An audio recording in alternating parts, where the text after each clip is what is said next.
Hello friends, সিবি মেরি stream চ্যানেলে আমি তোমাদেরকে ওয়েলকাম জানাচ্ছি। তোমরা যদি কোনো স্টুডেন্ট ম্যাকআউট ইউনিভার্সিটি থেকে বিসিএ পড়ো এবং যদি তোমরা ফোর্থ সেমেস্টারের স্টুডেন্ট হও, তোমাদের ফোর্থ সেমেস্টারে 3টে কম্পালসারি সাবজেক্ট রয়েছে যেটা খুব গুরুত্বপূর্ণ। সেটা হচ্ছে database management system, software engineering এবং অপারেটিং সিস্টেম। এবার ব্যাপারটা হচ্ছে আমাদের এই 3টে সাবজেক্টের যে সিলেবাসটা কিন্তু একটু বড়, এবং যদি সিলেবাস আলোচনা করতে হয় সেটা কিন্তু অনেক সময় লেগে যাবে। সিলেবাস নিয়ে আমরা পরে আলোচনা করব। মানে সিলেবাস বলতে বোঝাচ্ছে যে ভেতরে ইনডেপথে কী আছে, সেটা একটু সময় সাপেক্ষ ব্যাপার। আমি যদি একটা আইডিয়া দিতে পারি, তোমাদের ডেটাবেস ম্যানেজমেন্ট সিস্টেমকে আমি যদি মেজর কতগুলো ভাগে ভাগ করি, প্রথম হচ্ছে আমাদের ডেটাবেস ম্যানেজমেন্ট সিস্টেমের আগে আমাদের যে সিস্টেম ছিল, ফাইল বেস সিস্টেম ছিল, সেইটা সম্বন্ধে পড়তে হবে। তারপর ডেটাবেস ম্যানেজমেন্ট সিস্টেমের ডিজাইন, যেটা ডেটাবেস ডিজাইন, যেখানে বিভিন্ন ডেটাবেস ডিজাইন মডেল ফলো করতে হবে, ইয়ার মডেল থেকে শুরু করে অবজেক্ট মডেল, ঠিক আছে। তারপরে আমাদের ডেটাবেস ডিজাইনের মধ্যে স্কিমা ডিজাইন থেকে শুরু করে ডেটাবেস নর্মালাইজেশান, ডেটাবেসকে নর্মালাইজ করতে হবে যাতে কোনো ডিসক্রিপেন্সি না থাকে ডেটাবেসে। তো তারপরে এবার নর্মালাইজেশনের মধ্যে অনেক অ্যালগোরিদিম আছে, ঠিক আছে। এই যে first normal form, second normal form, third normal form, fifth normal form, BCNF, এগুলো কিন্তু একটা অ্যালগোরিদিম। তারপরে এখানে ডিকম্পোজিশন অ্যালগোরিদিম আছে, আর্মস্ট্রংস অ্যাক্সিওম আছে, ফাংশনাল ডিপেন্ডেন্সি আছে। ফাংশনাল ডিপেন্ডেন্সির মধ্যে দুরকম ভাগ আছে, একটা হচ্ছে তোমার সিঙ্গেল ডিপেন্ডেন্সি আর একটা মাল্টি লেভেল ডিপেন্ডেন্সি। তারপরে ওদিকে তোমার ফিফথ নর্মাল ফর্ম পিজেএনএফ বলে একটা নর্মাল ফর্ম আছে, আরও একটা নর্মাল ফর্ম আছে ডিকেএনএফ বলে নর্মাল ফর্ম আছে। এগুলো সব অ্যাডভান্স নর্মাল ফর্ম, এগুলো তো করতে হবে। এইবার আরও যদি আমি এগোই, তাহলে ওদিকে আবার তোমার ট্রানজাকশান ম্যানেজমেন্ট আছে। ট্রানজাকশান ম্যানেজমেন্টের মধ্যে 2PL প্রোটোকল আছে, মানে ডেটাবেস রিকভারি আছে।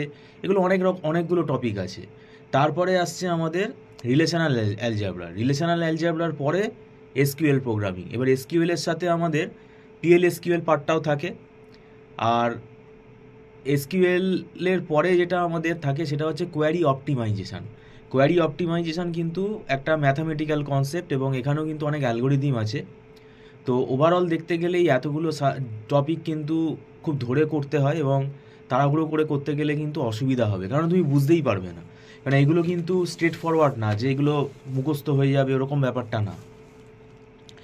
অপারেটিং সিস্টেমের মধ্যে আমাদের process management, process scheduling, memory management, process সিনক্রোনাইজেশনের মধ্যে অনেকগুলো আবার অ্যালগোরিদিম আছে, সিনক্রোনাইজেশন অ্যালগোরিদিম আছে। সেখানে আমাদের ডিসশিডিউলিংয়ের ওপরে কিন্তু নিউমেরিক্যাল আসবেই। ডিসশিডিউলিং যে অ্যালগোরিদিমগুলো আছে, ফাইল স্ট্রাকচার আছে, ঠিক আছে। তারপরে আমাদের সিকিউরিটি আছে। আর এদিকে আমাদের প্রসেস ম্যানেজমেন্ট থেকেও অনেক সময় অঙ্ক আসে, অ্যালগোরিদিম আছে। আর একটা আছে আমাদের প্রসেস সিনক্রোনাইজেশনের ওপরে অ্যালগোরিদিম আছে, অনেকগুলো অ্যালগোরিদিমই আছে। ডাইনিং ফিলোসফার প্রবলেম আছে, রিডার্স রাইটার্স প্রবলেম আছে, সিমাফোর বেস যে অ্যালগোরিদিমগুলো আছে সেগুলো তো আছেই। তো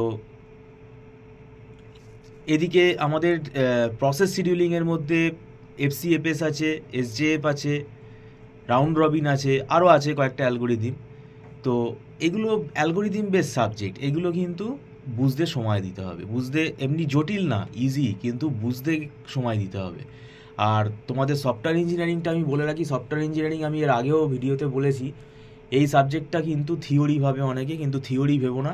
এখানে যা যা কোয়েশ্চেন আসবে সেগুলো কিন্তু সব কেস স্টাডিজ বেস কোয়েশ্চেন। এবং এখানে যেমন আমাদের টেস্টিংয়ের ওপর বিভিন্ন টেস্ট কেস তৈরি করতে হয়। টেস্টিং চ্যাপ্টারে যে টপিকগুলো আছে, white box text, black box টেস্টিংয়ের ওপর কিন্তু অনেক রকমের রুলস আছে। সাইক্লোমেট্রিক কমপ্লেক্সিটি বের করতে হয়, CFG বের করতে হয়, কন্ট্রোল ফ্লো গ্রাফ। এদিকে আমাদের প্রজেক্ট ম্যানেজমেন্টের মধ্যে আছে COCOMO model, cost estimation model আছে, ফাংশন পয়েন্ট মেট্রিক্স আছে, আর SRS ডকুমেন্ট আছে, SRS ডকুমেন্ট তৈরি করতে হয় আমাদের। তো আরও অনেক টপিক আছে যেগুলো কিন্তু শিখতে হবে, শিখে লিখতে হবে। সেই জন্যই বলছি, মোটামুটিভাবে তোমাদের একটা আইডিয়া দিলাম।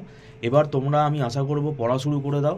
আর যদি মনে হয় তোমাদের টিচার গাইডেন্স হলে ভালো হয়, তাহলে তোমরা আমাদের সাথে যোগাযোগ করতে পারো। আমরা এই ফেব্রুয়ারি মাস থেকেই পড়া শুরু করে দিচ্ছি, এবং আমাদের এখানে মান্থলি ফিস সিস্টেমে ক্লাস হয়, এবং সেটা প্রত্যেক মাসে অ্যাডভান্স পেমেন্ট করে স্টুডেন্টরা আমাদের সাথে ক্লাস করে এবং প্রত্যেক মাসে সেটা অ্যাডভান্স পেমেন্ট করে এবং এটা নট রিফান্ডেবল। আর এখানে খুব ছোটো ছোটো ব্যাচে ক্লাস হয়, 6জন 7জন এরকম গ্রুপে ক্লাস হয় এবং সরাসরি স্টুডেন্ট আমাদের সাথে কথা বলতে পারে। এবং আরেকটা সুবিধা তোমাদের হবে, আমরা কিন্তু এখানে নিউমেরিক্যাল সলভ করাই এবং আমাদের এটা কনসেপ্ট ক্লিয়ার করে পড়ানো হয় এবং আমাদের নিজস্ব হাতে লেখা নোটস আছে, সেগুলো আমরা স্টুডেন্টকে প্রোভাইড করি। অনেকেই আমরা দেখেছি ওই থিওরিগুলো চলে আসে লিখে এবং নিউমেরিক্যালগুলো ছেড়ে দেয়, তো সেটা কিন্তু করাটা উচিত না। এবং আমরা এটা দীর্ঘদিন ধরে পড়াচ্ছি, তাই আমাদের সব রেডি করা আছে নোটস, সেগুলো আমরা প্রোভাইড করি। এগুলো স্টুডেন্টদের সাজেশান বলো যাই বলো সেটাতেও তাদের হেল্প হতে পারে, কিন্তু আগে থেকে পড়া শুরু করতে হবে, আগে থেকে আসতে হবে। দেরি করে আসলে কিন্তু সিলেবাস কমপ্লিট করাটা কিন্তু খুব ডিফিকাল্ট হয়ে যায়। তো যাই হোক, ভিডিওটা সম্পূর্ণ দেখার জন্য তোমাদেরকে ধন্যবাদ জানাচ্ছি। Thank you so much.